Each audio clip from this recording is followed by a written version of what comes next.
Hello दोस्तों, welcome है आपका मेरे चैनल दी अनटोल्ड अम्बेडकर में। दोस्तों, डॉक्टर अम्बेडकर ने दुनिया के सभी महान विचारकों के बारे में कभी ना कभी लिखा है या अपने भाषणों में उनका संदर्भ दिया है। डॉक्टर अम्बेडकर अगर किसी के बारे में कुछ कहते या लिखते थे तो बहुत ही सोच समझकर और अपने अभ्यास और अनुभव के आधार पर कहते या बोलते थे। आज हम जानेंगे कि डॉक्टर अम्बेडकर जी के बुद्धा, गुरु नानक देव जी और मोहम्मद पैगंबर साहब के कार्यों के बारे में उनके क्या विचार थे। दोस्तों, डॉक्टर अम्बेडकर जी ने किताब लिखी थी जिसका नाम एनिलेशन ऑफ कास्ट था। ये किताब पहले एक भाषण था जिसे वो नहीं दे पाए और उसके बाद उन्होंने इस भाषण को किताब के रूप में पब्लिश किया था। उस किताब में डॉक्टर अम्बेडकर ने भारत के सामाजिक और राजनीतिक समस्याओं का बहुत ही बारीकी से विश्लेषण किया है। आज हम उस किताब के एक महत्वपूर्ण संदर्भ के बारे में यहाँ बात करेंगे। डॉक्टर अम्बेडकर का मानना था कि हर राजनीतिक क्रांति के पीछे सामाजिक क्रांति होती है। जब तक समाज में सामाजिक क्रांति नहीं होती तब तक वो कौम राजनीतिक क्रांति करने में असफल होती है। अवकाश में डॉक्टर अम्बेडकर ने ऐसे ही कुछ उदाहरण दिए हैं जिसमें उन्होंने ये बताया है कि किस तरह सामाजिक क्रांति के बाद ही राजनीतिक क्रांति हासिल होती है। उदाहरण देते हुए उन्होंने कहा है कि बुद्ध ने जो सामाजिक आंदोलन चलाया था उसके बाद ही चंद्रगुप्त मौर्य राजनीतिक क्रांति कर पाए। जब बुद्ध अपना आंदोलन चला रहे उस वक्त वर्ण धर्म का भारत के समाज पर बहुत ही ज़्यादा प्रभाव था। वर्ण धर्म के अनुसार कोई भी शूद्र, जिसे आज हम ओबीसी कहते हैं, राज्य की सत्ता पर काबिज नहीं हो सकता था। पर बुद्ध के विचारों से समाज में परिवर्तन हुआ और चंद्रगुप्त मौर्य जो वर्ण धर्म के अनुसार शूद्र थे वो राजा बने थे।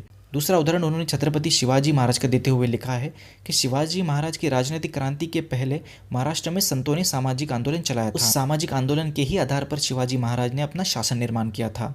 महाराष्ट्र ये संतों की भूमि है। शिवाजी महाराज की राज्य सत्ता हासिल करने से पहले तुकाराम महाराज ने सामाजिक आंदोलन चलाया जिसकी मदद से शिवाजी महाराज ने महाराष्ट्र में अपनी सत्ता स्थापन की और शिवाजी महाराज के विचारों में संतों के विचारों का प्रभाव दिखता है। एक खास बात यह भी है कि वर्ण धर्म के आधार पर शिवाजी महाराज को तब के ब्राह्मणों ने शूद्र बताते हुए उनका राज्याभिषेक नकारा था। अगला उदाहरण सिखों का देते हुए डॉक्टर अम्बेडकर लिखते हैं कि गुरु नानक देव जी ने जो सामाजिक क्रांति की लड़ाई लड़ी थी उसके आधार पर सिखों ने अपनी राजनीतिक क्रांति की। गुरु नानक देव जी ने उस वक्त ऊंच नीच की भावना को नष्ट करके सबको समान दर्जा दिया, जिसकी वजह से सिख कौम में एकता निर्माण हुई और उसी एकता के बल पर उन्होंने अपनी राजनीतिक सत्ता हासिल की। आगे डॉक्टर अम्बेडकर अरब का उदाहरण देते हुए बताते हैं कि अरब एक राजनीतिक शक्ति बनने के पहले मोहम्मद पैगंबर साहब ने अरबों में इस्लाम के माध्यम से सामाजिक क्रांति की थी। मोहम्मद पैगंबर साहब की इसी सामाजिक क्रांति ने अरबों को शासक बनाया। मोहम्मद पैगंबर जी के पहले अरब के लोग मूर्ति पूजा में लीन हो गए थे। मोहम्मद पैगंबर जी का मानना था कि मूर्ति पूजा ये इंसानों को गलत रास्ते पर ले जाती है और सच्चाई से दूर करती है। उस वक्त मोहम्मद पैगंबर साहब ने सच्चाई को स्थापित करने के लिए कई लड़ाइयाँ लड़ी।